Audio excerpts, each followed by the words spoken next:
What's up, guys? Mason the Brock Henderson here, and this is Arrow Season 7, Episode 10. My name is Emiko Queen.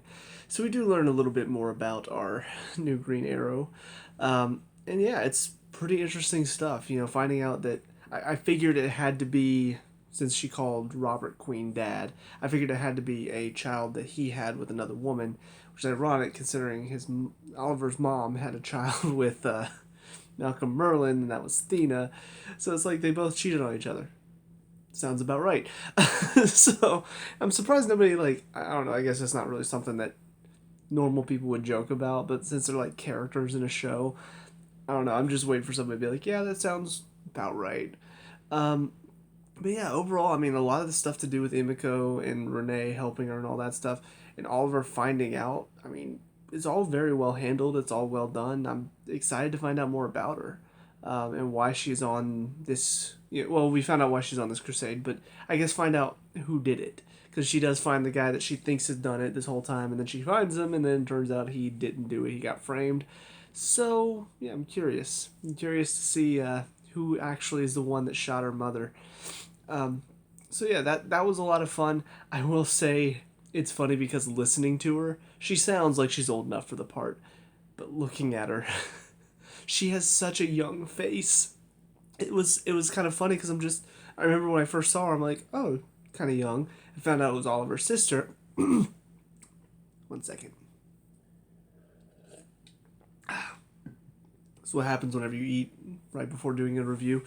But hearing about her story, I figured she had to be close to Oliver's age because this didn't sound like something that he would have been able. I don't know. It doesn't sound like something Oliver would not have known about if he were a bit older. So I figured it had to have happened when Oliver was pretty young, which means she would be a little bit older too.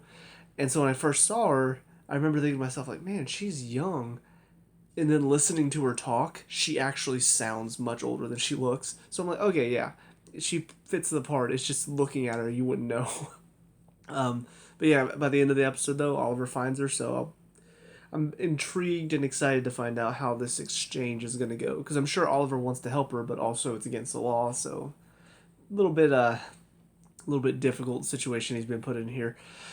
As far as everything else, the flash forward, we see Dinah, well, first Zoe, and then Dinah goes and asks Renee for help. Turns out Renee is apparently the one that comes up with this idea to level the glades or something along those lines, but he says that blowing it up was going too far or something along those lines, I think.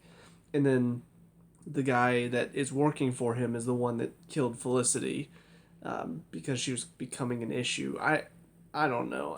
It still feels weird that we're flashing forward to begin with. I still don't really agree with it. So I don't know. I don't know where this is going. I'm just kind of along for the ride watching it. Don't really have much of an opinion of it so far.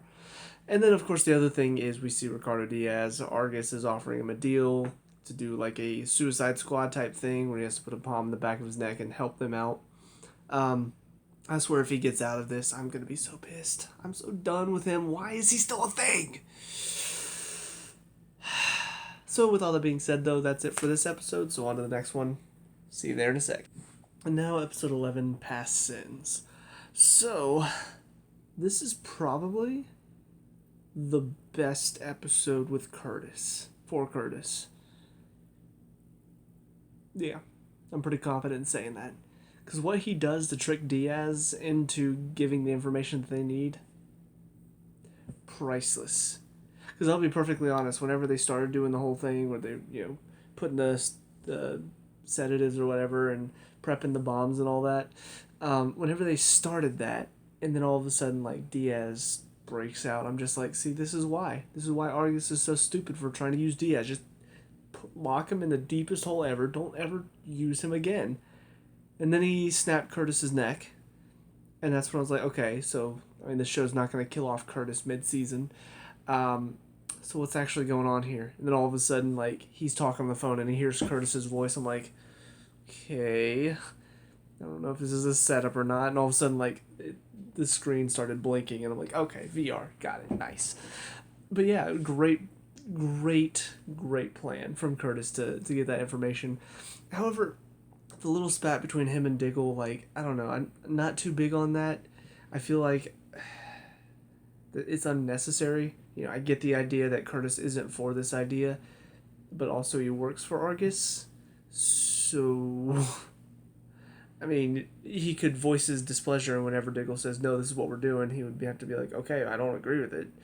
That should be it. But the fact that he's, like, talking down to them, like, how dare you do this? Like, he's their superior or something, and he's not. I'm not a big fan of that, but everything else with this episode for Curtis was perfect. As far as the story with Oliver, I liked it. We get to see a little bit more, because honestly, until that episode with Dr. Parker, I had forgotten that there was the bodyguard on the raft. And then whenever he talked about that, I'm like, oh yeah, I totally forgot about that dude. And so then they brought it back up in this episode again. I'm like, wow, actually giving relevance to that, pretty good, pretty good. I mean, honestly, they told a really good story with it. His son, obviously, being very upset about everything that happened and trying to get Oliver kicked off the SCPD. I mean, it makes sense. It makes sense why he would be so upset. And it also makes sense why he didn't do anything until now, because he just found out about the records. And honestly, I was kind of like, why would he hack into the slab side records and the documents anyway? Why would he hack into that? Why would he care? And then they break into his apartment, and you see the entirety of that wall filled up with him looking up documents and stuff. And it makes sense. He would be looking for anything possible, and that would be a good chance to be like, all right, what did Oliver say about it? He might know something. And then when he found out about what he said, that's when he goes crazy. So it totally makes sense. And then on top of that, Oliver and his sister. I'm still intrigued to find out where this is going with Emiko. She does finally acknowledge the fact, at the end of this episode, she says, what you said up there, it's a start.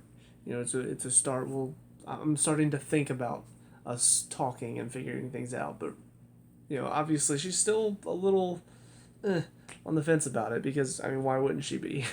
Oliver's father ruined her life. So it makes sense that she would be a little hesitant to start talking to him. But, he has taken steps in the right direction. So, excuse me. And then the other thing is, of course, we have this new mysterious, what seems like vigilante hunter, because first he was sending a bunch of stuff to Laurel, and she thought it was from this guy that he was the same guy that apparently killed her father on Earth 2 that she attacked, and it's weird because she said that she killed him, but then Cisco looked him up and he died of unknown causes, so maybe she killed him, and nobody found out why, possibly, I don't know.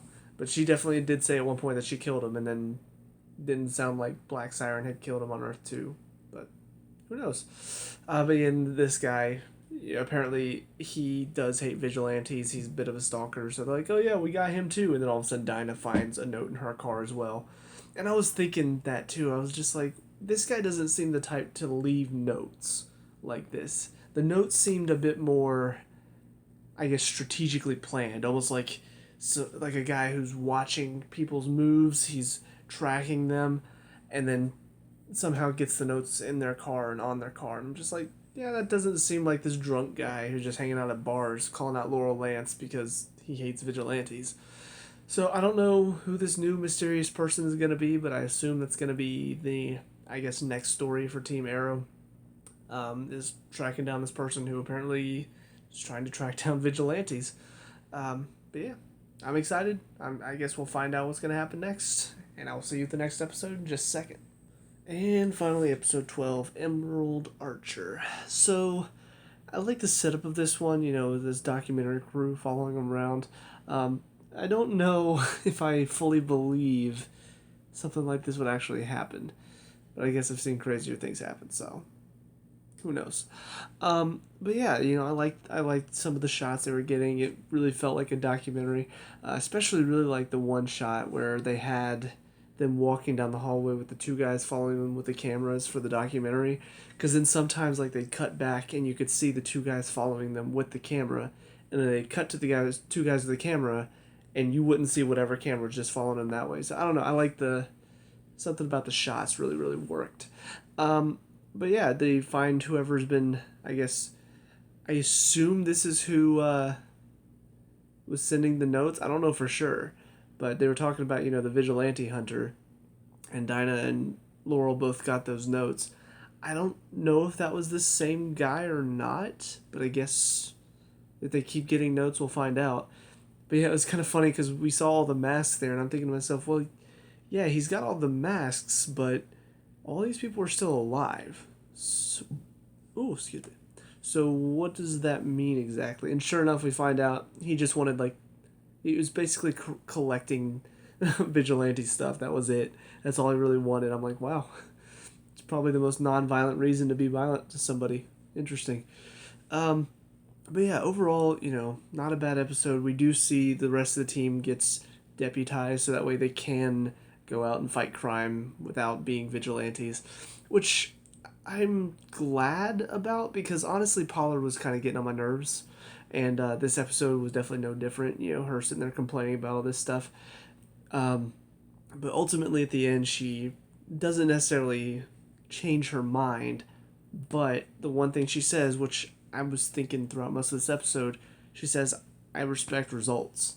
And without the vigilantes, we wouldn't have been able to make it through yesterday. So that's why I'm giving you these badges for them.